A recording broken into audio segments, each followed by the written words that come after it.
Next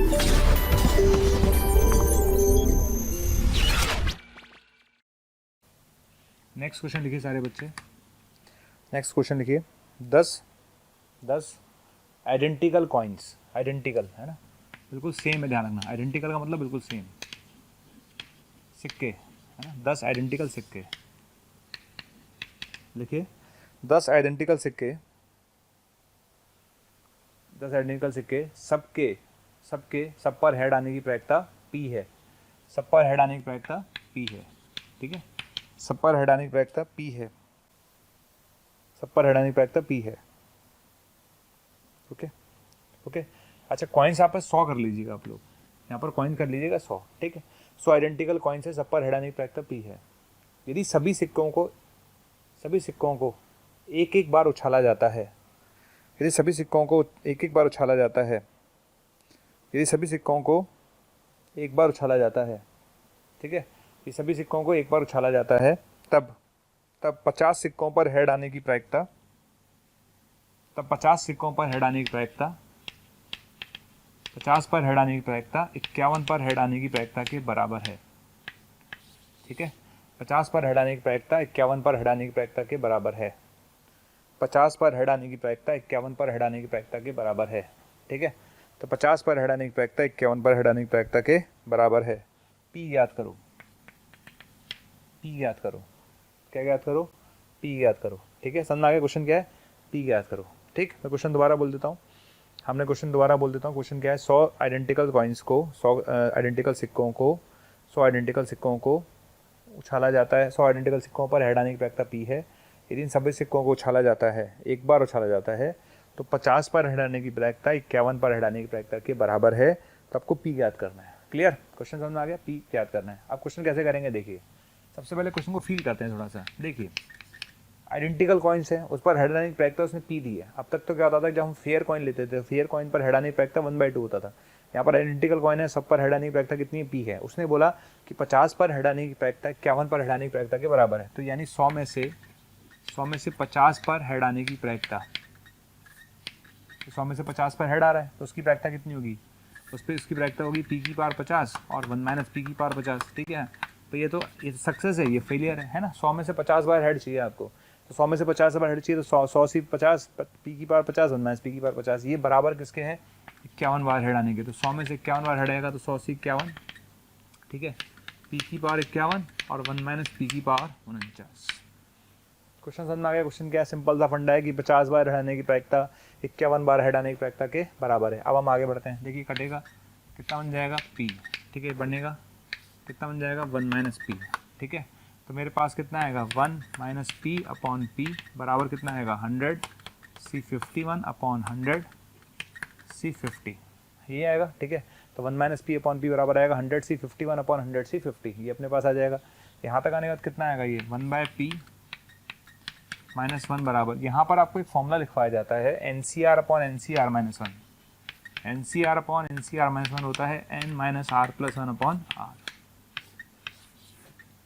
समझ में आ गया, ये एक फॉर्मूला लिखवाया जाता है NCR अपॉन NCR -1 बराबर होता है N - R + 1 upon R, N - R + 1 upon R, ठीक है। तो ये फॉर्मूला यहाँ लगा लेते हैं, N - R + 1 अपॉन R, ठीक है, N, ठीक है, N - R + 1 upon R। R कितना हुआ अभी, R आपका 51 हो गया, ठीक है। तो ये आ जाएगा, कितना आ जाएगा यहाँ से देख लेते हैं। तो 1/P -1 बराबर कितना आएगा 100, ये आएगा 50/51, क्लियर, ये आ जाएगा। तो 1/P बराबर आएगा 101/51। तो बताओ P किसके बराबर आ गया, तो P बराबर आ गया 51/101 के। P किसके बराबर आ गया 51/101 के, ठीक है। तो आंसर क्या आएगा इस क्वेश्चन का, इस क्वेश्चन का आंसर देंगे 51/101। कितना आंसर देंगे 51/101।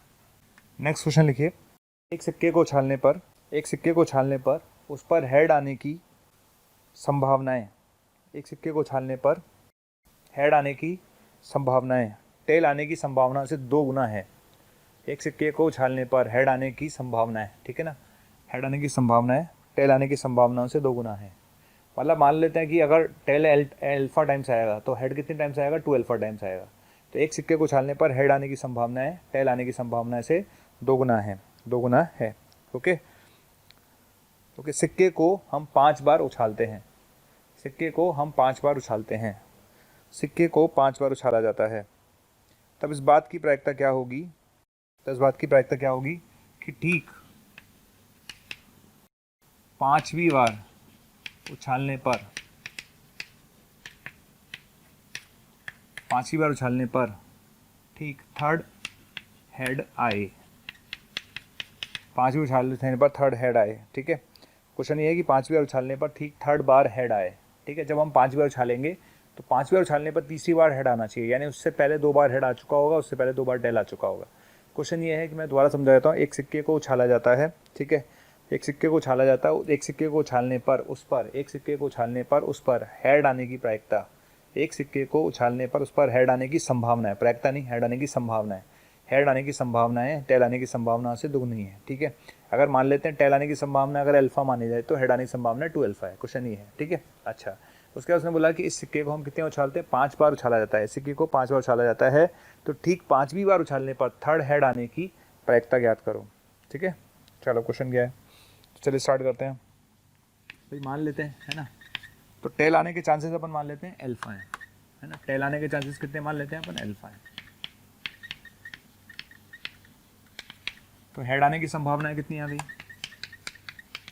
2 अल्फा आ गई। ऑब्वियस ही बात है भाई, अगर आपके पास टेल आने की संभावना अगर अल्फा है तो हेड आने की संभावना 2 अल्फा हो गई, और दोनों का सम कितना होगा, 1 होगा। क्यों होगा, क्योंकि भैया परस्पर अपवर्जी घटना है, परिपूर्ण घटना है, म्यूचुअली एग्जॉस्टिव इवेंट्स है। अरे एक सिक्के को उछालने पर या तो हेड आएगा या टेल आएगा, सैंपल स्पेस क्या होता है बताइए, तो सैंपल स्पेस क्या होगा, हेड प्लस टेल, दो ही तो संभावनाएं हैं। ठीक है, तो हेड आने के चांसेस जो है अल्फा है, टेल आने के चांसेस अगर अल्फा है तो हेड आने के चांसेस 2 अल्फा होंगे, दोनों का सम क्या होगा, 1 होगा। तो यहाँ से अल्फा कितना आ गया, 1/3।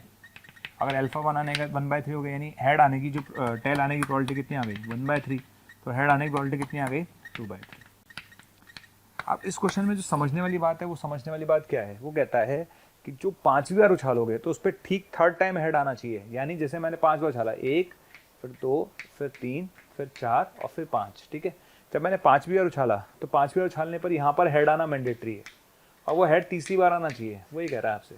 ठीक है, तो जब आपने 5वीं बार उछाला तो यहाँ पर थर्ड टाइम हेड आना चाहिए, ठीक थर्ड टाइम हेड आना चाहिए, क्वेश्चन ये है। तो अब कैसे करेंगे क्वेश्चन को, बहुत सिंपल है क्वेश्चन, समझ लेते हैं। देखिए, अच्छा, हमने टेल और हेड की निकाल ली, कहने का मतलब ये है कि यहाँ से इससे पहले 2 बार हेड आ चुका होगा और 2 बार टेल आ चुका होगा, क्योंकि 5th नंबर पर हेड आना चाहिए। क्वेश्चन ये है कि 5th नंबर पर तीसरी बार हेड आना चाहिए, इसका मतलब शुरू के 4 में से 2 बार हेड और 2 बार टेल आ चुका होगा। ठीक है, ठीक है, अब करेंगे क्या, तो देखिए स्टार्ट करते हैं, क्या करेंगे, तो हम स्टार्ट कैसे करेंगे भाई, सीधी सी बात है, मुझे टोटल प्रोसेस कितनी बार करना है, 5 बार करना है, लेकिन मैं शुरू के 4 की बात करता हूँ कि शुरू के 4 में से 2 बार, शुरू के 4 में से 2 बार, 2 बार तो हेड आ चुका होगा। ठीक है, हेड आने की प्रोबेबिलिटी 2/3 का स्क्वायर और ये 1/3 का स्क्वायर, ये स्टार्टिंग के 4 बार हो गया।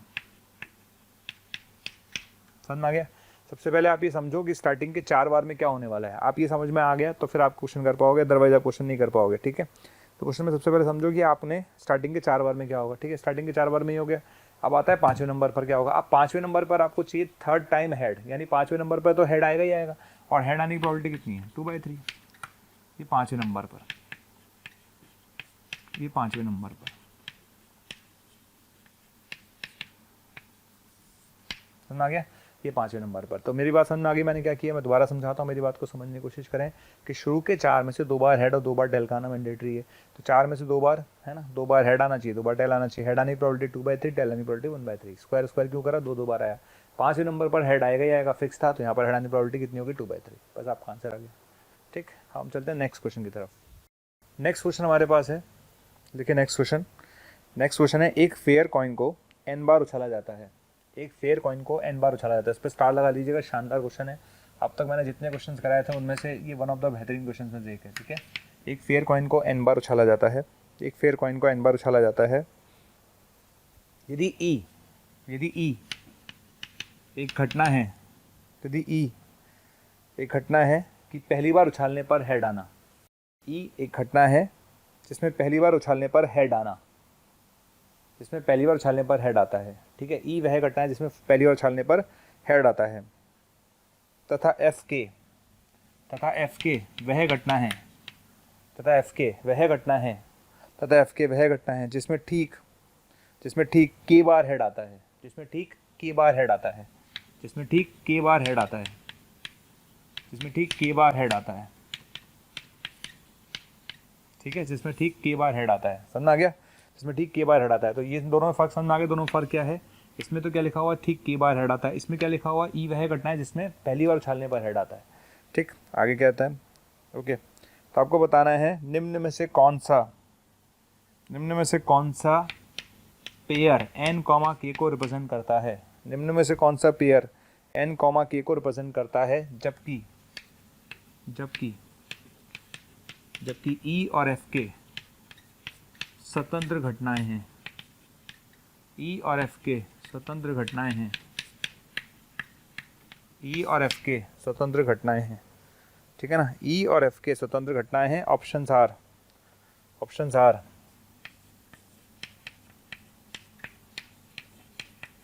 20-10, सी बोलो 40-10,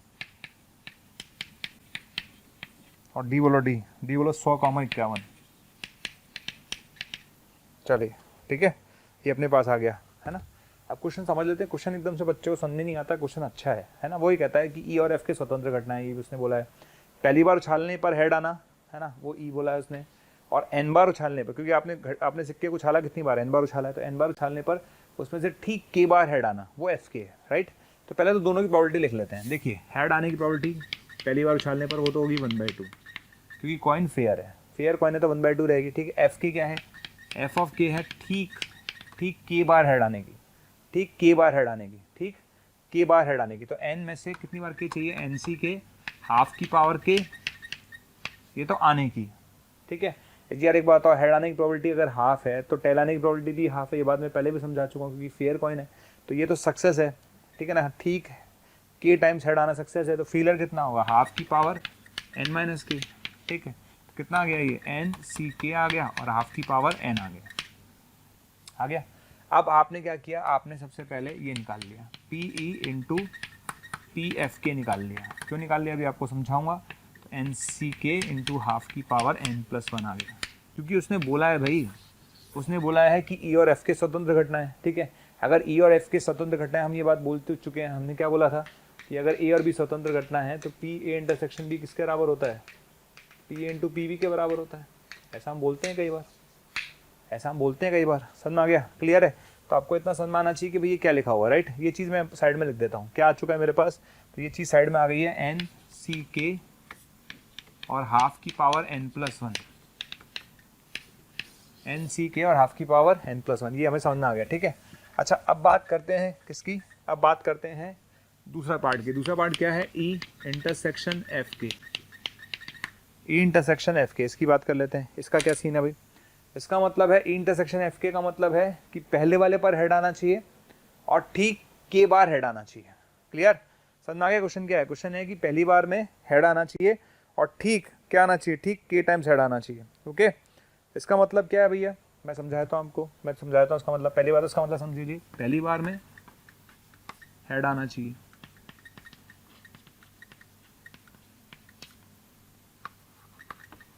तथा ठीक के बार हेड आना चाहिए। ना सा मतलब है, और क्या मतलब है इसका, और कोई मतलब थोड़ी ना है, सीधी सी बात है। इन दोनों का इंटरसेक्शन चाहिए भैया, इंटरसेक्शन का मतलब इस पर पहली बार हेड आना चाहिए और साथ में ठीक के बार हेड आना चाहिए। इसका मतलब मैं कितनी बार उछालूंगा सिक्के को, एन बार उछालने वाला हूँ। जब मैं एन बार उछालूंगा तो पहली बार तो हेड आएगा ही आएगा, आ गया पहली बार हेड। अब बचे कितने अटेम्प्ट, n-1 अटेम्प्ट बचे, क्योंकि पहली बार हेड आने की प्रायिकता तो 1/2 है। अब मेरे पास कितने अटेम्प्ट बचे, n-1, कितने बचे, n-1, ठीक है। तो n टोटल थे, उसमें से n-1 बच गए, ठीक है। अब n-1 जो बचे हुए हैं उसमें से मुझे कितनी बार हेड चाहिए, k-1 बार हेड चाहिए। कितनी बार चाहिए, k-1 बार हेड चाहिए। क्लियर, क्योंकि ठीक के बार हेड चाहिए हमें पहले पर हेड चाहिए था, वो आ चुका है, और ठीक के बार हेड चाहिए। अब ठीक के बार हेड कैसे आएगा भैया, एन में से एक बार हेड आ गया ना, बचे n-1, तो n-1 में से कितनी बार हेड आना चाहिए, k-1 बार हेड आना चाहिए। तो n-1 सी k-1। डियर स्टूडेंट, हज़ारों स्टूडेंट्स डेली हमारा वीडियो देख रहे हैं, उसे पसंद कर रहे हैं, लाइक कर रहे हैं।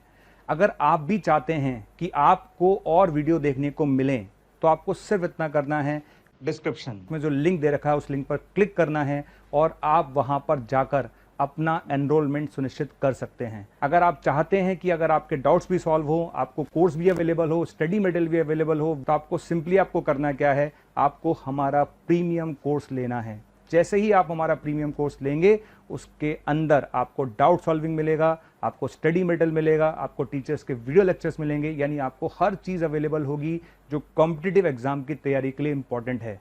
तो आप लोगों से मेरी रिक्वेस्ट है कि आप इसे ज़रूर लें। n-1 में से सही k-1 बार हेड आना चाहिए था। n-1 सी k-1 हाफ की पावर k-1 और हाफ की पावर n-1 माइनस k-1। आप समझ लो अच्छे से, पहली बार हेड आ गया, बिल्कुल ठीक है। बचे n-1, उनमें n-1 से कितनी बार हेड और चाहिए, k-1 और बार हेड और चाहिए। क्यों? एक बार हेड आ चुका है भैया, तो k टोटल k हेड चाहिए थे मुझे। अरे टोटल k हेड चाहिए थे, तो k-1 यहाँ से आएंगे और एक बार पहले आ चुका है। ठीक है, समझ आ गया। अब इसको कर लेते हैं सॉल्व। कितना आएगा भैया? ये आएगा हाफ, ये आ गया n-1 सी k-1 और ये आ गया हाफ की पावर n-1। ठीक है। अब चूंकि घटनाएं स्वतंत्र हैं, चूंकि घटनाएं क्या हैं? स्वतंत्र हैं। चूंकि घटनाएं क्या है बेटा? स्वतंत्र हैं। जब दोनों स्वतंत्र हैं तो दोनों को बराबर कर दीजिए। तो हम जानते हैं कि घटनाएं अगर स्वतंत्र होती हैं तो पी ई इंटरसेक्शन एफ के बराबर क्या आएगा? P of E into P of F के आएगा। क्लियर? तो ये चीज़ मैंने निकाली है कितनी? हाफ n-1 सी k-1 और ये कितना लिखा है? हाफ की पावर n-1। ठीक है। अच्छा, बराबर में हमने कितना निकाला था? n सी k निकाला था और हाफ की पावर n+1 निकाला था। चलो ये आ गया, बस काम खत्म। अब देख लेते हैं कितना बचेगा, है ना। तो हम देख लेते हैं। तो ये हाफ की पावर n हो गया बेसिकली, इन दोनों को मिला दिया जाए तो हाफ की पावर n हो गया, है ना। तो हाफ की पावर n हो गया और उधर हाफ की पावर n+1 है ना। तो मैं ऐसा लिख देता हूँ, 2 इधर आ जाएगा, बराबर में आएगा n सी के अपॉन n-1 सी k-1 ये आ जाएगा। ठीक है, आगे समझ में मैंने जो लिखा है समझ में आना चाहिए कि भाई मैं क्या कर रहा हूँ, राइट। कैलकुलेशन को समझो। ये हाफ है और हाफ की पावर n-1 मिलाकर हाफ की पावर n हो गया। ये हाफ की पावर n है, ये हाफ की पावर n+1 है, तो हाफ बचेगा इधर, हाफ बचेगा, उसको 2 उधर ले आया, बराबर में आ गया। ठीक है, आप सॉल्व कर लेते हैं। क्या करेंगे? तो ये आएगा n factorial upon k factorial n-k factorial. ठीक है, इधर कितना आएगा? k-1 factorial n-k factorial divide by n-1 factorial. लगा लिया फॉर्मूला? ठीक है, ये चीज़ कट गई यहाँ से, ये चीज़ कट के k आ जाएगा, ये चीज़ कट कर n आ जाएगा। क्लियर? तो n बराबर 2 क्या आएगा आपका आंसर? n बराबर 2 क्या आएगा आपका आंसर? ठीक। अब ऑप्शंस पे जाना पड़ेगा। ऑप्शंस मैंने एक्चुअली हटा दिए हैं, तो मैं ऑप्शंस के हिसाब से बता देता हूँ आंसर क्या होगा। एक बार अपन देख लेते हैं ऑप्शंस क्या क्या थे हमारे पास, है ना। तो हमारे पास n बराबर 2 के, जो ध्यान रखना मैंने जो ऑप्शन दिए थे उसमें मैंने ऐसे पूछा था n, k, मैंने ऐसे पूछा था n, k, उसके हिसाब से मैंने 4 ऑप्शन आपको दिए थे। पहला ऑप्शन था 12,4, बी ऑप्शन था 20,10, ठीक है। सी ऑप्शन था मेरे पास 40,10 और डी ऑप्शन था 100,51। समझ में आ गया? क्लियर है? तो मेरे पास आंसर क्या आएगा भाई? 4 ऑप्शन में से वो देखिए जिसमें n बराबर 2 के दे रखा हो। पहले वाला n है और 2 के इधर है, मतलब k का डबल, है ना। k का डबल ऑप्शन देखिए, तो यहाँ 12 और 4 है, ये बैठेगा नहीं। ये 10 और ये 20 है, करेक्ट है। ये 10 और 40 ये गलत है, ये गलत है। तो आपका आंसर आएगा 20,10। क्या आंसर आएगा? 20,10। ठीक है, तो आपका आंसर आएगा 20,10। ठीक है, नेक्स्ट क्वेश्चन पे चलते हैं। नेक्स्ट क्वेश्चन लिखिए आप लोग। लिखिए, एक बाधा दौड़ में एक व्यक्ति को 9 बाधाएं पार करनी है। एक बाधा दौड़ में एक व्यक्ति को 9 बाधाएं पार करनी है। ठीक है, एक बाधा दौड़ में एक व्यक्ति को 9 बाधाएं पार करनी है। उसके बाधा को पार करने की प्रायिकता 2/3 है। उसके बाधा को पार करने की प्रायिकता 2/3 है। उसके बाधा को पार करने की प्रायिकता 2/3 है तथा उस बाधा को पार ना करने की प्रायिकता 1/3 है। उस बाधा को पार ना करने की प्रायिकता 1/3 है। ठीक है, समझ में आ गया? एक हर्डल रेस होती है ना, हर्डल रेस होती है, इसमें आदमी जंप करके यूँ जाता है, यूँ कूद के जाता है। ठीक है, उसे हर्डल रेस कहते हैं। तो उस हर्डल रेस के अंदर क्या होता है कि जब अपन जंप करके यूँ जाते हैं तो उसकी प्रायिकता 2/3 होती है। और कई बार क्या डंडा गिर जाता है, जैसे आप जंप करोगे तो डंडा गिर गया, तो डंडा गिरने की प्रायिकता कितनी है? 1/3। तो कहने का मतलब एक बाधा रेस में, एक बाधा दौड़ है, उसमें क्या होता है, इसको क्रॉस करने की, बाधा को क्रॉस करने की प्रायिकता 2/3 है और बाधा को गिराने की या ना क्रॉस करने की, बाधा को गिराने की प्रायिकता 1/3 है। बाधा को गिराने की प्रायिकता 1/3 है। ठीक है, क्वेश्चन क्या है? ओके, तब इस बात की प्रायिकता क्या होगी, तब इस बात की प्रायिकता क्या होगी कि वह 2 से कम बाधाओं को गिराता है, वह 2 से कम बाधाओं को गिराता है, वह 2 से कम बाधाओं को गिराता है। इस बात की प्रायिकता क्या होगी कि वह 2 से कम बाधाओं को गिराता है। 2 से कम बोला उसने, 2 से कम बाधाओं को गिराता है। समझ में आ गया? क्वेश्चन समझ में आ गया? क्लियर है? तो क्वेश्चन क्या है हमारे पास, एक व्यक्ति बाधा दौड़ में भाग लेता है ना, और मतलब उसको कितनी बाधाएं पार करनी है, 9 बाधाएं पार करनी है। अगर वो बाधा पार करता है उसकी प्रायिकता 2/3 है, बाधा को गिराने की प्रायिकता 1/3 है। तो इस बात की प्रायिकता क्या होगी कि वह 2 से कम बाधाएं गिराता है, 2 से कम बाधाएं गिराता है। ठीक है, अच्छा 2 से कम बाधाएं गिराने का मतलब क्या है? 2 से कम बाधाएं गिराने का मतलब एक तो 0 बाधा गिराएगा,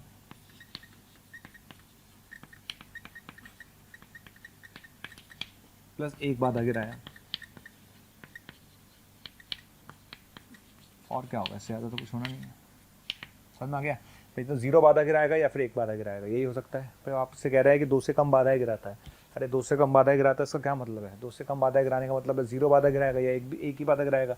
जब 0 बाधा गिराएगा इसका मतलब सारे के सारे क्लियर कर लेगा। ठीक है, तो 9 में से 9 के क्लियर कर लेगा। जब 9 में से 9 क्लियर कर लेगा तो आएगा 9C9 2/3 की पावर 9। समझ में आ गया? अच्छा अगर 1 बाधा गिराएगा तो 9 में से 1 बाधा गिराएगा तो 2/3 की पावर 8 और 1/3 की पावर 1। खत्म काम। सिंपल सा क्वेश्चन है कि भाई आपके पास 9 हर्डल थी, 9 बाधाएं थी, 9 बाधा में से वो कह रहा है कि 2 से कम बाधा गिराएगा। 2 से कम बाधा गिराने का मतलब है 0 बाधा गिराएगा या फिर 1 बाधा गिराएगा। 0 गिराने का मतलब है सारे के सारे क्रॉस कर जाएगा, 9 के 9। ठीक है, 9 से 0 बोल सकते हैं, 9C9 भी बोल सकते हैं, एक ही बात है ना, कोई बोलना चाहे, और 9C1 है ना, ये आप कर सकते हैं। ये आपका आंसर है। अब चलते हैं नेक्स्ट क्वेश्चन की तरफ। लिखिए नेक्स्ट क्वेश्चन, एक शराबी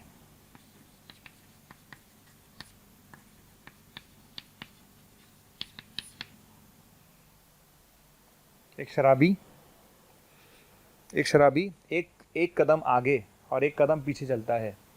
एक शराबी एक कदम आगे व एक कदम पीछे चलता है। एक शराबी एक कदम आगे व एक कदम पीछे चलता है। उसके आगे चलने की प्रायिकता 0.4 है। एक शराबी एक कदम आगे व एक कदम पीछे चलता है। उसके एक कदम आगे चलने की प्रायिकता 0.4 है। ठीक, अच्छा एक बात कॉमन सेंस की बात है कि अगर उसके आगे चलने की प्रायिकता 0.4 है तो उसके पीछे चलने की प्रायिकता कितनी होगी? 0.6 होगी। ठीक है, तो उसने बोला है उस शराबी के आगे चलने की प्रायिकता कितनी है बेटा? 0.4 है। आगे लिखिए, इस बात की प्रायिकता क्या होगी, इस बात की प्रायिकता क्या होगी कि 11 कदम चलने के बाद, इस बात की प्रायिकता क्या होगी कि 11 कदम चलने के बाद, इस बात की प्रायिकता क्या होगी कि वह 11 कदम चलने के बाद अपने स्टार्टिंग पॉइंट से एक ही कदम दूर है।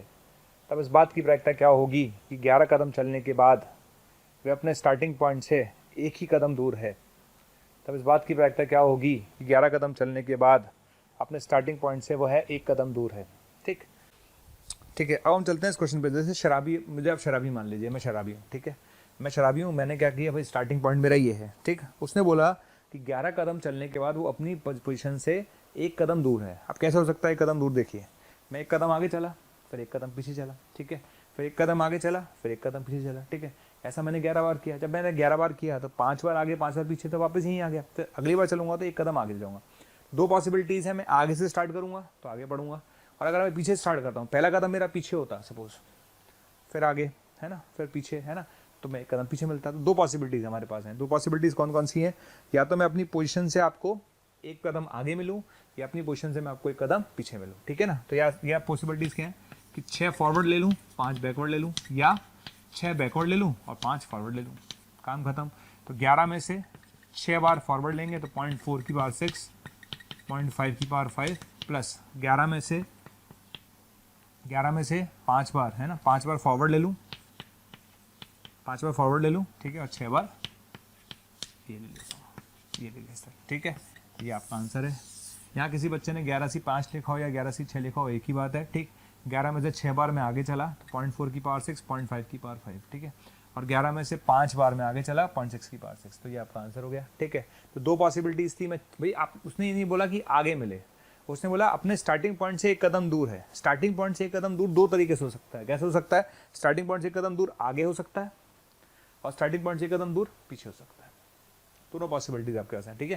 तो स्टार्टिंग पॉइंट से एक कदम आगे और एक कदम पीछे, दोनों पॉसिबिलिटीज आपके पास हैं, इसलिए दोनों पार्ट आपको लेने पड़ेंगे, ठीक। क्वेश्चन लिखिए आप लोग, क्वेश्चन लिखिए। इस बात की प्रायिकता कि हमारे पड़ोसी देश से, इस बात की प्रायिकता कि हमारे पड़ोसी देश से, इस बात की प्रायिकता कि हमारे पड़ोसी देश से हमारा युद्ध होगा, इस बात की प्रायिकता कि हमारे पड़ोसी देश से हमारा युद्ध होगा 1/10 है। इस बात की प्रायिकता कि हमारे पड़ोसी देश से हमारा युद्ध होगा, इस बात की प्रायिकता 1/10 है। क्लियर। तो पड़ोसी देश से युद्ध होने की प्रायिकता 1/10 है। इस बात की प्रायिकता क्या होगी, इस बात की प्रायिकता क्या होगी कि अगले 30 साल तक, अगले 30 साल तक कोई युद्ध ना हो। तब इस बात की प्रायिकता क्या होगी कि अगले 30 साल तक कोई युद्ध ना हो। तब इस बात की प्रायिकता क्या होगी कि अगले 30 साल तक कोई युद्ध ना हो, ठीक है। इस बात की प्रायिकता क्या होगी कि अगले 30 साल तक कोई युद्ध ना हो। क्लियर। क्वेश्चन समझ में आ गया। क्वेश्चन क्या है, भाई सीधी सी बात है, हम चाहते हैं कि हमारे पास हमारे पड़ोसी देश से युद्ध होने की प्रायिकता 1/10 है। तो युद्ध ना होने की प्रायिकता क्या है भाई, ऑब्वियसली बात है 9/10 है। भाई अगर वॉर होगा तो वॉर होने की प्रायिकता 1/10 है, ठीक है। तो वॉर ना होने की प्रायिकता कितनी है, तो वॉर ना होने की प्रायिकता 9/10 है, ठीक है। युद्ध होने की प्रायिकता 1/10 है, युद्ध ना होने की प्रायिकता 9/10 है, ठीक है। उसने बोला है कि अगले 30 साल तक युद्ध ना हो, अगले 30 साल तक युद्ध ना हो, इस बात की प्रायिकता क्या होगी, ठीक है। तो बस सीधी सी बात है, हम चाहते हैं कि अगले 30 साल तक युद्ध ना हो। तो अगले 30 साल तक यानी 30 में से 30 के 30 बार युद्ध ना हो, युद्ध नहीं होना चाहिए। युद्ध ना होना हमारी सक्सेस है, युद्ध ना होना हमारी सक्सेस है। तो युद्ध ना होना हमारी सक्सेस है, तो 9/10 की पावर 30 और 1/10 की पावर 0। सिंपल सी बात है, सिंपल सी बात है। भाई हमें क्या चाहते हैं, हम ये चाहते हैं कि युद्ध ना हो। अरे युद्ध ना हो उसका मतलब क्या है भाई, युद्ध ना हो इसका मतलब 30 के 30 सालों में अगले 30 साल तक युद्ध नहीं होना चाहिए। तो युद्ध ना होना हमारी सक्सेस है। तो युद्ध ना होना कितनी बार, 30 बार। तो 30 से 30 9/10 की पावर 30, 1/10 की पावर 0, ये हमारा आंसर है, ठीक है। चलिए इसके बाद हम चलेंगे नेक्स्ट क्वेश्चन की तरफ। अच्छा हम बात करते हैं नेक्स्ट, है ना, मैथमेटिकल एक्सपेक्टेशंस। मैथमेटिकल एक्सपेक्टेशंस, ठीक। बात कर रहे हैं मैथमेटिकल एक्सपेक्टेशंस। मैथमेटिकल एक्सपेक्टेशंस का मतलब होता है बेटा, जो डेली लाइफ में जो एग्जांपल्स होते हैं उसको मैथमेटिकल एक्सपेक्टेशंस बोलते हैं। जो डेली लाइफ में हमारे एग्जांपल्स काम में आते हैं उसे हम बोलते हैं मैथमेटिकल एक्सपेक्टेशंस, ठीक है। समझ में आ गया। तो बेसिकली इसका क्या मतलब है, जो प्रैक्टिकल लाइफ में जो हमारे एग्जाम्पल्स काम में आते हैं वो इसके अंदर आएंगे, राइट। तो चलिए क्वेश्चन स्टार्ट करते हैं। लिखिए क्वेश्चन, लिखिए। ए तथा बी दो समान स्किल्स के खिलाड़ी हैं। दो समान स्किल का मतलब सेम लेवल के खिलाड़ी हैं। ए तथा बी दो समान स्किल्स के खिलाड़ी हैं। दो समान स्किल्स के खिलाड़ी हैं। दो समान स्किल्स के खिलाड़ी हैं के बीच में एक मैच खेला जाता है। के बीच में एक मैच खेला जाता है। के बीच में एक मैच खेला जाता है। के बीच में मैच खेला जाता है। वो मैच को बारिश की वजह से छोड़ देते हैं। वो मैच को बारिश की वजह से छोड़ देते हैं। वो मैच को बारिश की वजह से छोड़ देते हैं। वो मैच को बारिश की वजह से छोड़ देते हैं। जब बारिश आई तो ए को जीतने के लिए 3 पॉइंट। जब बारिश आई तो ए को जीतने के लिए 3 पॉइंट, बी को जीतने के लिए 2 पॉइंट चाहिए थे। जब बारिश आई तो ए को जीतने के लिए 3 पॉइंट तथा बी को जीतने के लिए 2 पॉइंट चाहिए थे। जब बारिश आई तो ए को जीतने के लिए 3 पॉइंट व बी को जीतने के लिए 2 पॉइंट चाहिए थे। यदि यदि यदि मैच का प्राइस यदि मैच का प्राइस मनी 16,000 रुपये है। यदि मैच का प्राइस मनी 16,000 रुपये है, तब रेफरी फेयर तरीके से ए और बी में कितने पैसे बांटेगा। तब रेफरी फेयर तरीके से ए और बी में कितने पैसे बांटेगा। तब रेफरी ए और बी में फेयर तरीके से कितने पैसे बांटेगा, ठीक है, कितने पैसे बांटेगा। चलिए स्टार्ट करते हैं, क्वेश्चन को समझते हैं। पहले देखो क्वेश्चन को थोड़ा समझने की जरूरत है, पहले हम क्वेश्चन समझते हैं क्वेश्चन क्या कहता है। देखिए उसमें एक चीज ध्यान रखिएगा, उसने बोला है क्वेश्चन में कि ए और बी जो दो प्लेयर हैं वो दोनों सेम स्किल के हैं। अब ये बात समझ में आनी चाहिए कि जब दो लोगों सेम लेवल के हैं तो दोनों के जीतने की पॉसिबिलिटीज बराबर होंगी। क्योंकि अगर मान लेते हैं कि मैं प्लेयर हूं और मेरे साथ एक प्लेयर और है और दोनों ही सेम टैलेंट के साथ हैं, तो डेफिनेटली जितनी पॉसिबिलिटीज उसके जीतने की उतनी पॉसिबिलिटी मेरे जीतने की है। तो मैं ये बोल सकता हूँ फर्स्ट ऑफ ऑल कि ए के जीतने की जो पॉसिबिलिटीज है अगर हाफ होगी और बी के जीतने की पॉसिबिलिटीज भी हाफ होंगी, क्योंकि दोनों की जीतने की संभावनाएं बराबर है। दोनों की जीतने की संभावनाएं बराबर है, तो जितनी संभावनाएं ए के जीतने की है उतनी संभावना क्या है बी के जीतने की है। तो पी ए बराबर पी बराबर हाफ, पहली बात तो ठीक है। अच्छा अब बात आती है कि जैसे मैच हुआ तो ए को जीतने के लिए 3 पॉइंट चाहिए थे और बी को जीतने के लिए 2 पॉइंट चाहिए थे। तो पहले बताइए ए के जीतने की प्रायिकता क्या होगी। तो पहले हम सोचते हैं ए कैसे जीतेगा, ठीक है। तो हम बात करते हैं ए के जीतने की प्रायिकता, ए के जीतने की प्रायिकता, ठीक है। ए कैसे जीतेगा भाई, ऐसे जीतेगा, पहला है ना भाई, पहला जो पॉइंट है भाई सक्सेस मिले, दूसरे में सक्सेस मिले और तीसरे में सक्सेस मिले भाई। मान भाई ऐसे प्रोबेबिलिटी ऐसे निकाली जाती है कि मान लेते हैं अगर मैच चल रहा होता तो ए कैसे मैच जीत सकता था। तो ए मैच जीत सकता था अगर वो तीनों लगातार जीत जाए, पहला तरीका। दूसरा तरीका क्या है ना, 2 जीते 1 हार जाए फिर जीत जाए, ठीक है। या फिर है ना पहला जीते फिर हारे, है ना लॉस्ट, है ना 2 सक्सेस फिर लॉस फिर सक्सेस, या फिर सक्सेस फिर लॉस्ट फिर सक्सेस, या फिर लॉस्ट फिर सक्सेस फिर सक्सेस फिर सक्सेस। क्यों? आप लोग हमारे वीडियोस लगातार देख रहे हैं और बच्चों की डिमांड आ रही है कि सर इस टॉपिक की वीडियो डालिए। तो बच्चे लगातार बोल रहे हैं कि सर इस टॉपिक की वीडियो डालिए, इस टॉपिक की वीडियो डालिए। तो मैं आपको ये कहना चाहता हूं कि आप हमारे YouTube चैनल पर जाइए और उसे सब्सक्राइब कीजिए। जैसे ही आप हमारे YouTube चैनल पर जाएंगे और उसे सब्सक्राइब करेंगे तो आप जिस टॉपिक की डिमांड हमसे लगातार कर रहे हैं वो सारे के सारे टॉपिक्स वहां पर अवेलेबल हैं। तो आपको सिर्फ इतना करना है कि मोशन के YouTube चैनल पर जाना है, उसे सब्सक्राइब करना है और जैसे ही आप सब्सक्राइब करेंगे वहां पर आपकी डिमांड का हर टॉपिक अवेलेबल है और उसको जाकर आप वहां पर देख सकते हैं। लगातार 2 लॉस्ट क्यों नहीं आया? अरे 2 लॉस्ट आ जाता तो सामने वाला जीत जाता भाई। सामने वाले को 2 ही तो पॉइंट चाहिए बेटे, सामने वाले को अगर 2 ही तो चाहिए था। अगर तुम्हारे 2 लॉस्ट आ गए तो तुम कैसे जीतोगे? सामने वाला जीत जाएगा। करेक्ट है सर, ठीक है। चलिए तो अब बताइए कितना होगा। ये आएगा 1/2 का क्यूब, बिल्कुल ठीक है, क्योंकि जीतने की प्रायिकता भी हाफ है और हारने की प्रायिकता भी हाफ है। और ये आएगा 1/2 की पावर 4 × 3। क्लियर? तो ये आ गया 1/8 और ये आएगा 3/16। क्लियर? कितना आंसर आएगा? 16। तो 2 + 3 कितना आ गया? 5/16। क्लियर? तो यहां से एक बात समझ में आ गई। क्या समझ में आ गई? कि ए के जीतने की जो प्रायिकता है वो 5/16 है। यानी अगर मैं आपसे पूछूं कि ए को कितने रुपए मिलेंगे, मैं आपसे पूछूंगा ए को रुपए कितने मिलेंगे, है ना। क्वेश्चन ये है कि ए को कितने रुपए मिलेंगे, तो हम बोलेंगे 5/16 × 16,000, ठीक है ना। 5/16 × 16,000 यानी कितने मिलेंगे बेटा? इसको मिलेंगे 5,000 रुपए मिलेंगे, ठीक है। सोचने में ऐसा लगता है अरे यार ए को तो 3 ही पॉइंट चाहिए थे, बी को तो 2 ही चाहिए थे, लेकिन अगर हम प्रोबेबिलिटी के हिसाब से देखें तो ए को कितने रुपए मिलेंगे? 5/16 × 16,000 यानी 5,000 मिलेंगे। तो बताओ बी को कितने रुपए मिलेंगे, ठीक है। तो बी को रुपए मिलेंगे 11,000। बी को रुपए मिलेंगे 11,000, ठीक है। बी को रुपए मिलेंगे 11,000। क्लियर? चलिए अब हम चलते हैं नेक्स्ट एग्जांपल की तरफ। हम चलते हैं नेक्स्ट क्वेश्चन की तरफ। नेक्स्ट क्वेश्चन क्या लिखे? एक शिकारी, मतलब 2 शिकारी ए और बी, 2 शिकारी ए तथा बी, 2 शिकारी ए तथा बी, 2 शिकारी ए तथा बी एक बकरी पर निशाना लगाते हैं। 2 शिकारी ए तथा बी एक बकरी पर निशाना लगाते हैं, एक बकरी पर निशाना लगाते हैं, बकरी पर एक साथ निशाना लगाते हैं, बकरी पर एक साथ निशाना लगाते हैं। थोड़े समय बाद पाया गया कि बकरी मर चुकी है। थोड़े समय बाद पाया गया कि बकरी मर चुकी है तथा उसकी बॉडी में एक छेद है, तथा उसकी बॉडी में एक छेद है। थोड़े समय बाद पाया गया कि बकरी मर चुकी है तथा उसकी बॉडी में एक छेद है।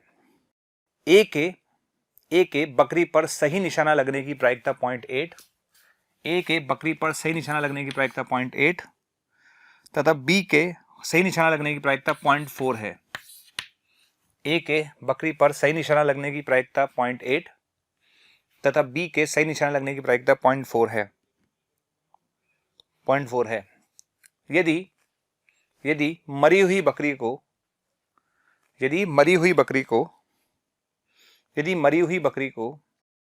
280 रुपये में बेचा जाता है, यदि मरी हुई बकरी को 280 रुपये में बेचा जाता है, यदि मरी हुई बकरी को 280 रुपये में बेचा जाता है, तब ए तथा बी के मध्य फेयर तरीके से रुपए को डिवाइड करो। तब ए तथा बी के मध्य फेयर तरीके से रुपए को डिवाइड करो। तब ए तथा बी के मध्य फेयर तरीके से रुपए को डिवाइड करो। तब ए तथा बी के मध्य फेयर तरीके से रुपए को डिवाइड करो। क्लियर? अब देखो क्वेश्चन को समझना, पहले क्वेश्चन को समझते हैं। क्या कहता है क्वेश्चन ये कहता है कि भाई अपने पास दो शिकारी हैं ए और बी। वो कहता है ए का सही निशाना लगेगा, इस बात की प्रायिकता 0.8 है, ठीक है, और बी का सही निशाना लगेगा, इस बात की प्रायिकता 0.4 है। ऐसा वो आपसे कह रहा है भाई, ए का सही लगेगा 0.8 है, बी का सही लगेगा 0.4 है। ओके, ये बात वो आपसे कह रहा है।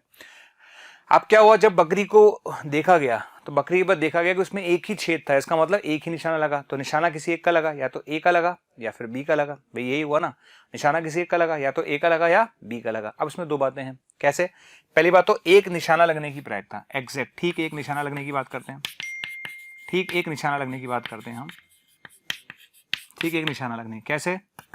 ए का लगे तो बी का ना लगे, प्लस बी का लगे और ए का ना लगे। क्लियर? तो ए का लगे तो बी का ना लगे, बी का ना लगे मतलब 0.6, ठीक है, प्लस बी का लगे तो ए का ना लगे 0.2। क्लियर? समझ में आ गया? ए का लगे बी का ना लगे, प्लस बी का लगे ए का ना लगे, ठीक है। कितना आ गया ये 0.48 आ गया, प्लस ये आ गया 0.08। क्लियर? तो ये आ गया 0.56 आ गया। अब इसमें दो क्वेश्चन है।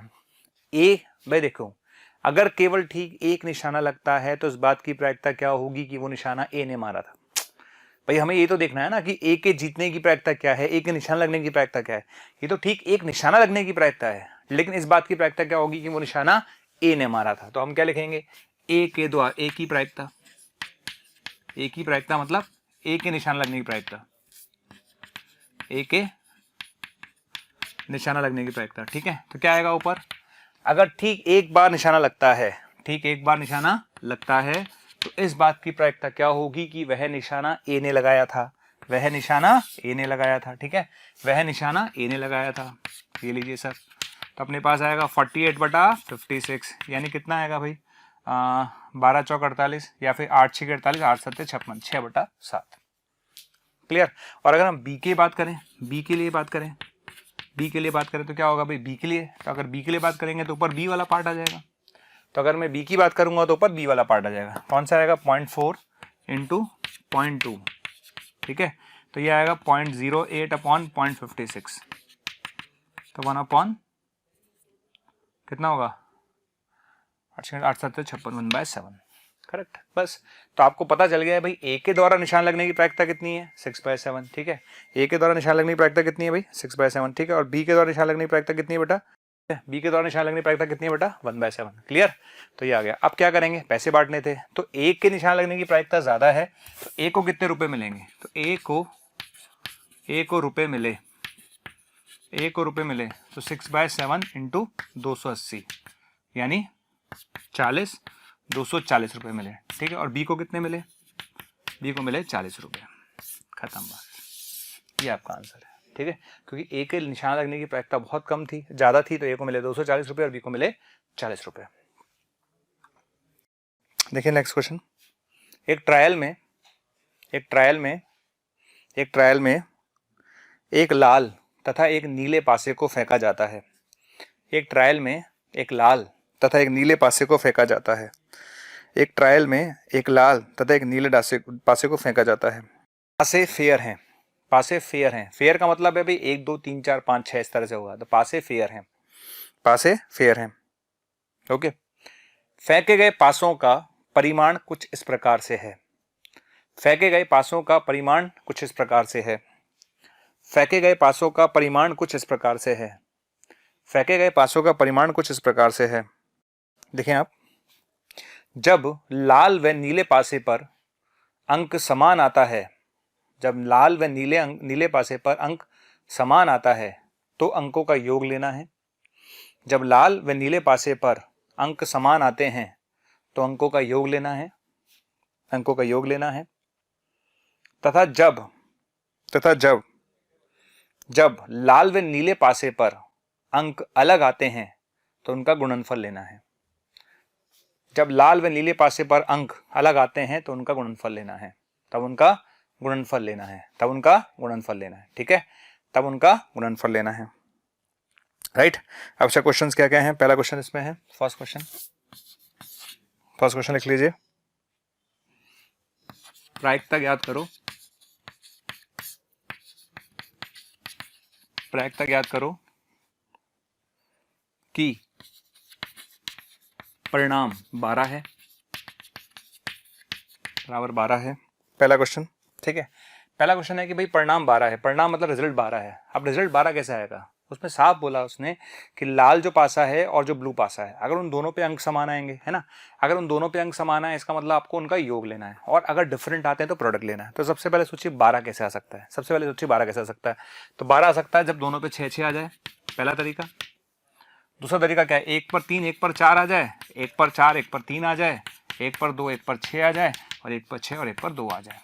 क्या हमारे पास और कोई पॉसिबिलिटीज है? नहीं। देखिए, जब नंबर डिफरेंट आएंगे तो प्रोडक्ट आएगा, और जब नंबर सेम आएंगे तो योग आएगा। क्लियर? तो उसने बोला प्रायिकता ज्ञात करो कि परिणाम 12 है, रिजल्ट 12 है। तो भाई कब आएगा? ये 5 पॉसिबिलिटीज हैं। क्लियर? अच्छा, पहले पर भी 6 आए और दूसरे पर भी 6 आए तो उसकी पॉसिबिलिटी एक ही है भाई, 6,6 आने की पॉसिबिलिटी तो एक ही है ना। क्लियर है? तो यहां पर कितनी पॉसिबिलिटीज हैं? 1/6 का स्क्वायर, 1/6 का स्क्वायर, 1/6 का स्क्वायर। तो टोटल हमारे पास 5 पॉसिबिलिटीज हमारे पास हैं। कितनी पॉसिबिलिटीज हमारे पास है बेटा? 5 पॉसिबिलिटीज हमारे पास हैं। तो चूंकि हमारे पास 5 पॉसिबिलिटीज है तो हमारा आंसर कितना होगा?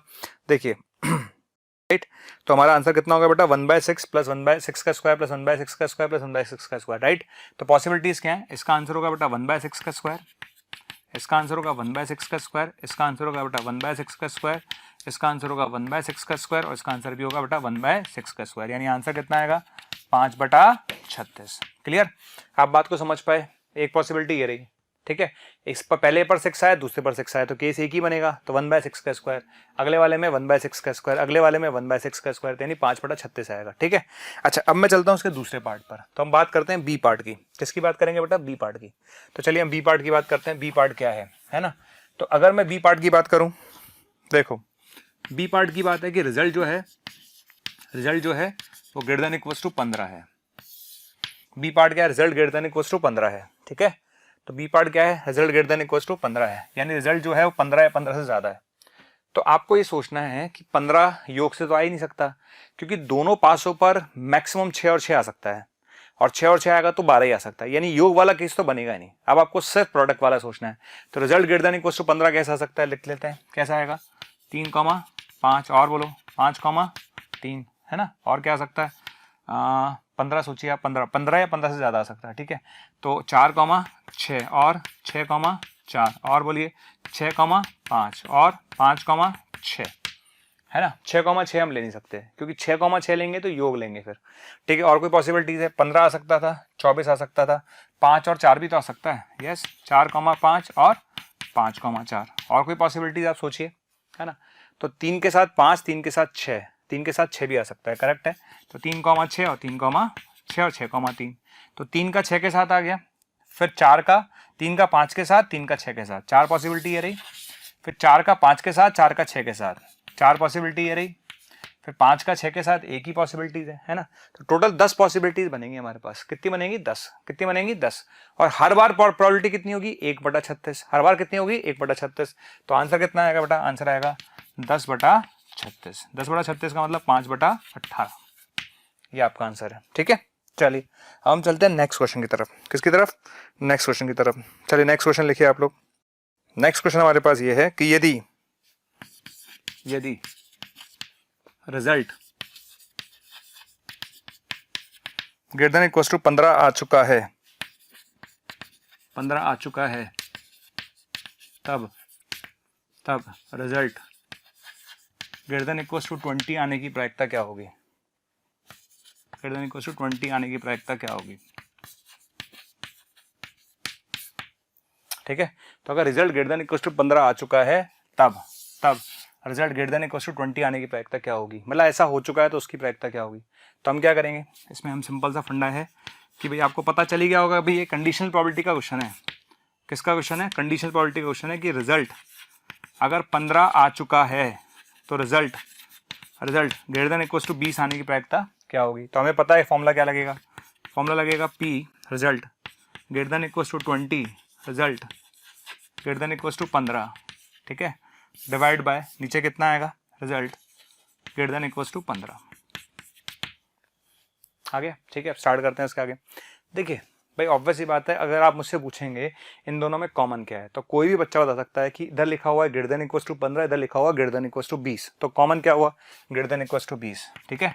तो कॉमन क्या हुआ भैया, कॉमन हो गया ग्रेटर देन इक्वल टू 20, ठीक है। अच्छा नीचे क्या है, नीचे अपने पास है result greater than equal to 15। अब हमें फायदा है कि ये वाला पार्ट हम पिछली बार करके आए, तो इसका आंसर मुझे याद है 5/18 था, तो इसको मुझे सॉल्व करने की जरूरत नहीं है। हमें सिर्फ 20 से बड़े वाले केसेस बनाने हैं। किससे बड़े वाले बनाने हैं, 20 से बड़े वाले। तो 20 से बड़े वाले कैसे बनाएंगे, देखिए 20 से बड़े वाले कैसे बनाएंगे देख लेते हैं। तो 20 कैसे आ सकता है, सोचिए 20 या 20 से बड़ा, तो 4,5 5,4 और बोलिए 4,6 और 6,4 और बोलिए 5,6 और 6,5। आगे समझ में, ठीक है। तो बस आपके पास अगर 20 या 20 से बड़ा चाहिए तो आपका 6 ही पॉसिबिलिटीज़ हैं। कौन कौन सी हैं, 4 5 5 4 20, ठीक है, 4 6 6 4 5 6 6 5, कितनी पॉसिबिलिटीज़ हैं, 6। क्लियर। तो इसका आंसर देंगे ऊपर वाले का, ऊपर वाले की अगर मैं बात करूँ ऊपर वाले की, तो उसकी पॉसिबिलिटीज़ हैं 6/36 और नीचे वाले कितनी थी बेटा, 10/36, ठीक है। तो आपका आंसर कितना आएगा, आंसर आएगा 3/5। कितना आंसर आएगा, 3/5, ठीक है। तो ये आपका आंसर है। हम चलते हैं नेक्स्ट क्वेश्चन की तरफ। हम बात करते हैं कुल प्रायिकता का सिद्धांत। कुल प्रायिकता का सिद्धांत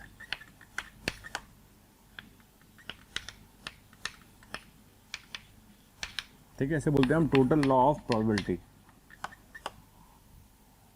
लॉज ऑफ टोटल प्रोबेबिलिटी।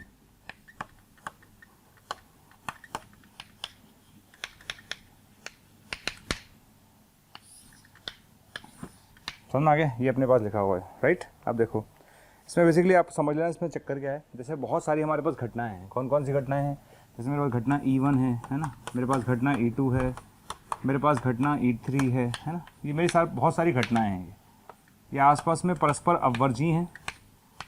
जैसे मैं देख रहा हूं कि आपको हमारे वीडियोस बहुत पसंद आ रहे हैं, ठीक। अगर आपको हमारे वीडियोस बहुत पसंद आ रहे हैं तो मेरी आपसे रिक्वेस्ट है कि उन वीडियोस को आप लाइक करें, शेयर करें, क्योंकि अगर आप उस वीडियो को लाइक करेंगे तो और बच्चे जब उस वीडियो को देखेंगे वो भी मोटिवेट होंगे, और अगर आप शेयर करेंगे तो वो ज़्यादा से ज़्यादा बच्चों के बीच में वो कंटेंट जाएगा। तो आप इसी तरह से हमारे वीडियोस को लाइक करते रहिए, शेयर करते रहिए, ताकि मोशन के हर टीचर को मोटिवेशन मिले और बेहतर करने के लिए, ताकि हम आपको अच्छी से अच्छी और सेवाएं दे पाएं। परस्पर अववर्जी और परिपूर्ण घटनाएं, परिपूर्ण मतलब एग्जॉस्टिव, मतलब म्यूचुअली एक्सक्लूसिव है और म्यूचुअली एग्जॉस्टिव है। म्यूचुअली एक्सक्लूसिव है और म्यूचुअली एग्जॉस्टिव है, म्यूचुअली एग्जॉस्टिव है। समझ में आ गया। तो अपने पास बहुत सारी घटनाएं हैं, जैसे E1 है, E2 एंड सॉन EN जो है ये परस्पर अववर्जी हैं और परस्पर कैसी हैं ये, है ना, परिपूर्ण घटना है, यानी म्यूचुअली एक्सक्लूसिव है और म्यूचुअली एग्जॉस्टिव है, ठीक है। और S क्या है हमारे पास, S जो है वो सैंपल स्पेस है, S क्या है, प्रतिदर्श समष्टि, S क्या है, प्रतिदर्श समष्टि, S क्या है, सैंपल स्पेस है, S क्या है, सैंपल स्पेस यानी प्रतिदर्श समष्टि। क्लियर, ठीक है। कहने का मतलब क्या है कि E1 है ना, यूनियन E2 है ना, यूनियन E3, यूनियन EN, इन सब का जो यूनियन है वो किसके बराबर है, S के, ठीक। अच्छा अब इसमें कोई घटना होती है A, है ना, कोई घटना होती है A, एक घटना है जो एक घटना है जो E1 या E2 या E3 किसी एक के साथ घटित होती है, जो E1 या E2 या E3 एंड सॉन के साथ घटित होती है, ठीक है ना। समझ में आ गया। तो A बेसिकली घटना है जो कि E1 या E2 या E3 किसी एक के साथ घटित होती है, के साथ घटित होती है। के साथ घटित होती है। समझ में आ गया? तो आप पहले समझ ले चीज़ों को, बहुत सारी चीज़ें हमारे को समझनी है। क्या है E1 E2 and so on. En जो है ये परस्पर अपवर्जी और परिपूर्ण घटना है, म्यूचुअली एक्सक्लूसिव और म्यूचुअली एग्जॉस्टिव है, ठीक है। S जो है सैंपल स्पेस है, इन सब का यूनियन सैंपल स्पेस के बराबर है। एक घटना है जो E1 या E2 या E3 के साथ घटित होती है, राइट। तो प्रोबेबिलिटी क्या आएगी, ठीक। तो टोटल प्रोबेबिलिटी का मतलब क्या है भाई? टोटल प्रोबेबिलिटी का मतलब है जैसे कोई घटना आपके पास है तो जो PA है, A भाई A जो है वो E1 के साथ या E2 के साथ या E3 के साथ घटित होगी, तो प्रोबेबिलिटी ऑफ A क्या होगी, ठीक है। तो प्रोबेबिलिटी ऑफ A, एक ही होने की प्रायिकता क्या होगी? Probability of A, probability of E1 by A, ठीक है, probability of A, probability of E2 by, है ना। इस तरह से हमारे पास ये आता जाएगा probability of E1 A by E1, ठीक है। E2 probability of A bye E2, ऐसे अपने पास लिख सकते हैं, ठीक है ना। n तक लिखेंगे इसको, किस कहाँ तक लिखेंगे? n तक लिखेंगे, ऐसे हम लिखेंगे। समझ में आ गया? तो ये अपने पास प्रोबेबिलिटी ऑफ A है, क्लियर। तो आपको ये चीज़ समझ में आनी चाहिए। आपको समझ में आ गया होगा क्या कि E1 E2 and so on En तो हमारे पास क्या है? घटनाएं, परस्पर अपवर्जी परिपूर्ण घटनाएं हैं, और इन सब का जो यूनियन है वो किसके बराबर है? इन सब का यूनियन जो है वो सैंपल स्पेस के बराबर है। एक घटना है जो E1 या E2 या E3 एंड सो ऑन के साथ घटित होती है, तो प्रोबेबिलिटी ऑफ हैपनिंग A जो है वो किसके बराबर होगा? इन सब के बराबर होगा, ठीक है। अच्छा, अब देखिए ये, हाँ, इसको आप समझना बहुत आसान है। जैसे मैं आपको छोटे छोटे एग्जांपल्स कराऊंगा तो आपको ये समझ में आ जाएगा कि जो मैं कहना चाहता हूँ वो आपको क्लियर हो जाएगा कि सर क्या कहना चाहते हैं। ये E1 E2 क्या है ना, ये क्या घटनाएं हैं, E1 क्या है, फिर ये A को कैसे क्लब कर रहे हैं सर, ये सब चीज़ें आपको समझ में आने लगेंगी थोड़ी देर बाद जब हम एग्जाम्पल्स लेंगे, ठीक है। इसे बोलते हैं टोटल लॉ ऑफ प्रोबेबिलिटी, है ना। Total law laws of total probability का मतलब क्या है बेसिकली कि बहुत सारी घटनाएं हैं, है ना, उसमें से कोई घटना A है जो E1 या E2 या E3 के साथ घटित हो रही है, तो उसकी प्रोबेबिलिटी ऑफ होने की घटना, A के होने की घटना क्या होगी, ये फॉर्मूला होगा, ठीक है। अच्छा, इसको मैं समझाता हूँ आपको एग्जाम्पल से।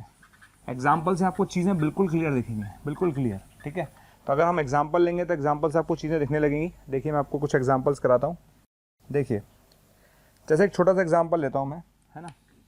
ये बैग 1 है मेरे पास, ये बैग फर्स्ट है और ये बैग सेकंड है, ठीक है।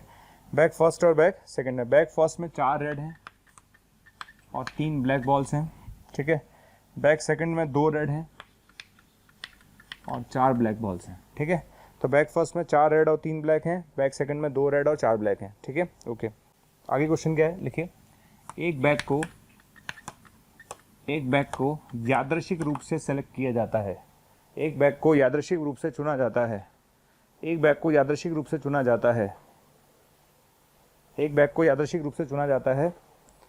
उस चुने हुए बैग में से एक बॉल को निकाला जाता है।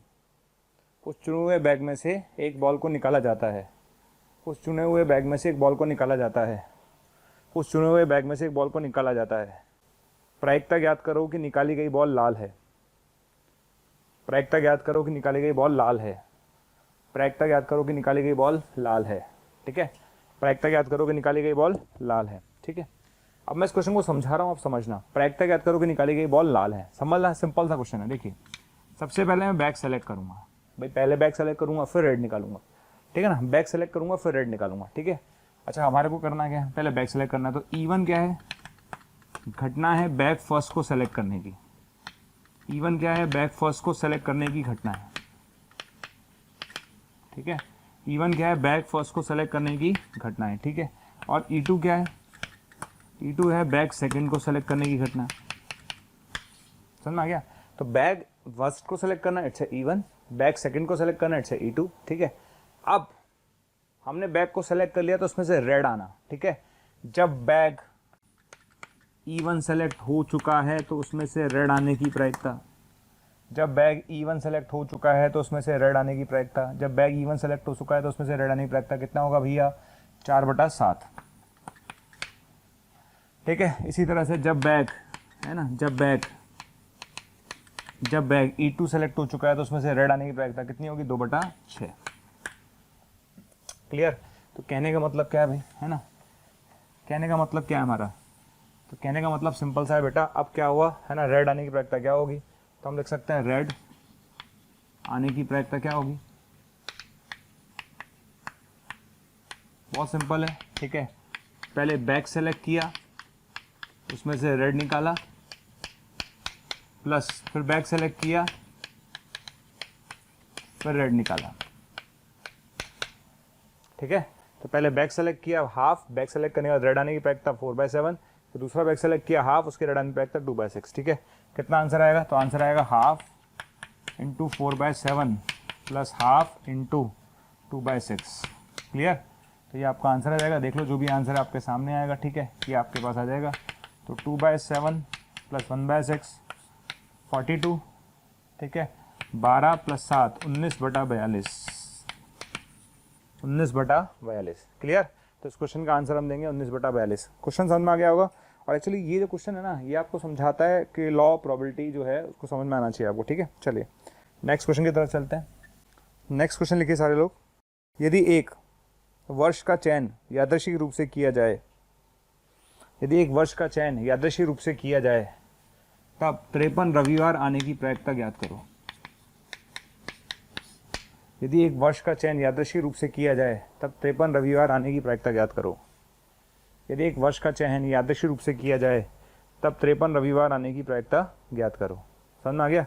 यदि एक वर्ष का चयन यादृच्छिक रूप से किया जाए, तब 53 रविवार आने की प्रायिकता ज्ञात करो, ठीक है। अब बात आती है 53 रविवार, ठीक है। अब 53 रविवार दो तरीके से हो सकते हैं।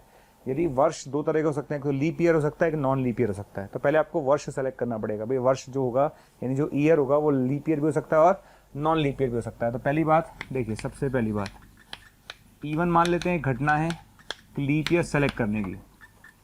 इवन क्या है? लीप ईयर सेलेक्ट करने की, ठीक है। और E2 क्या है? नॉन लीप ईयर सेलेक्ट करने की। समझ में आ गया? तो E1 क्या है? लीप ईयर सेलेक्ट करने की, और E2 क्या है? नॉन लीप ईयर सेलेक्ट करने की घटना है, ठीक है ना। तो E1 एक घटना है लीप ईयर सेलेक्ट करने की, और E2 एक घटना है नॉन लीप ईयर सेलेक्ट करने की, ठीक है। ये आ गया। चलिए आगे यहाँ तक आने का अब बात आती है ना, संडे अपन को चाहिए, है ना। तो संडे कब आ सकता है? ठीक, संडे आने के दो तरीके हैं। कैसे आ सकता है? जब लीप ईयर सेलेक्ट किया जाए तो संडे आने की प्रायिकता, और जब नॉन लीप ईयर सेलेक्ट किया जाए तब संडे आने की प्रायिकता। समझ गया? तो चलिए, जब लीप ईयर सेलेक्ट किया है ना, ठीक है। लीप ईयर जो है मैथ्स में चार अपन को पता है कि लीप ईयर जो होता है 4 साल में एक बार आता है, ठीक है। लीप ईयर जो होता है वो 4 साल में एक बार आता है। तो लीप ईयर आने की प्रायिकता कितनी होगी? 1/4।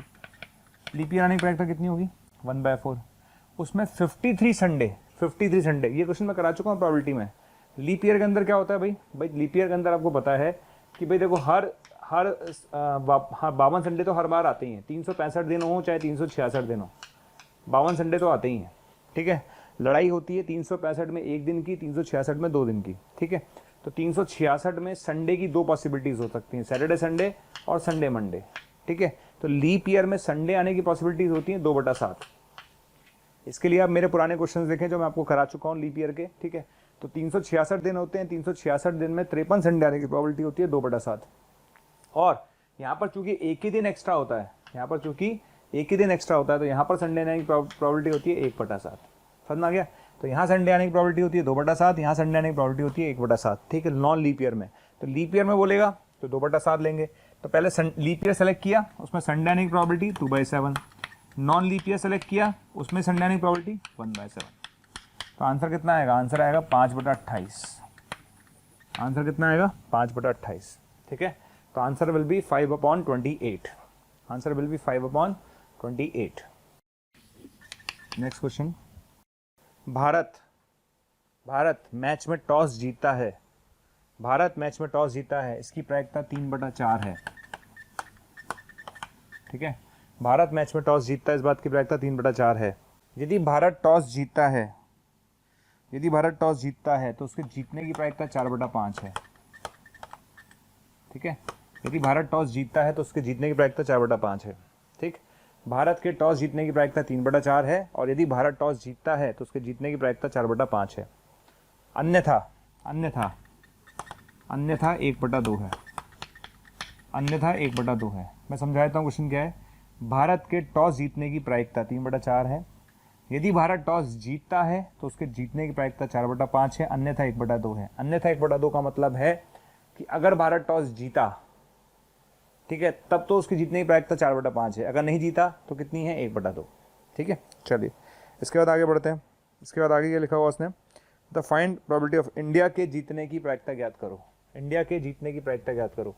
इंडिया के जीतने की प्रायिकता ज्ञात करो। ठीक है, क्वेश्चन क्या है, इंडिया के जीतने की प्रायिकता ज्ञात करो। इंडिया के जीतने की प्रायिकता ज्ञात करो। क्वेश्चन किसी का रह गया तो दोबारा सुन लो बच्चों। क्वेश्चन क्या है, भारत के टॉस जीतने की प्रायिकता 3/4 है। भारत के टॉस जीतने की प्रायिकता 3/4 है। यदि भारत टॉस जीतता है तो उसके मैच जीतने की प्रायिकता 4/5 है। अब अन्यथा 1/2 है। अन्यथा 1/2 का मतलब है टॉस हारा तो जीतने की प्रायिकता 1/2 है। ठीक है, तब भारत के जीतने की प्रायिकता ज्ञात करो। ठीक है, तो भारत के जीतने की प्रायिकता ज्ञात करो। स्टार्ट करते हैं। चलो भाई, E1 एक घटना है जिसमें टॉस जीता, टॉस जीतना एक घटना है। E2 टॉस हार गए आप। ठीक है, और W जो है वो जीतने की प्रायिकता है, भारत के जीतने की प्रायिकता है।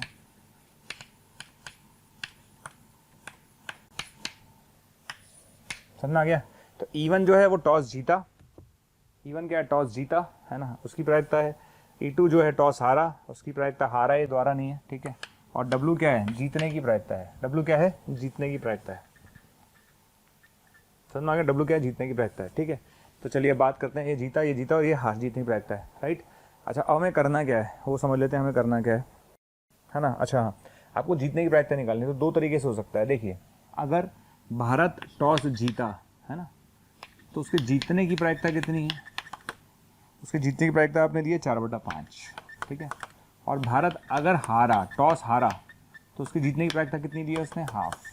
ठीक है, तो भारत के जीतने की प्रायिकता क्या हो गई भाई, भारत की जीतने की प्रायिकता क्या होगी, 2 हो गई बातें। ठीक है, अगर भारत टॉस जीता तो जीतने की प्रायिकता, प्लस भारत अगर टॉस हारा तो उसके जीतने की प्रायिकता। ठीक है, हाँ, भारत के टॉस जीतने की प्रायिकता कितनी है, भारत के टॉस जीतने की प्रायिकता, टॉस जीतने की प्रायिकता दे रखी है ना उसने, कितनी दी है, भारत के टॉस जीतने की प्रायिकता दे रखी है ना उसने, एक मिनट की देख लेते हैं। दे रखी है टॉस जीतने की प्रायिकता 3/4। ठीक है, और 3/4 पर जीतने की प्रायिकता दे रखी है 4/5।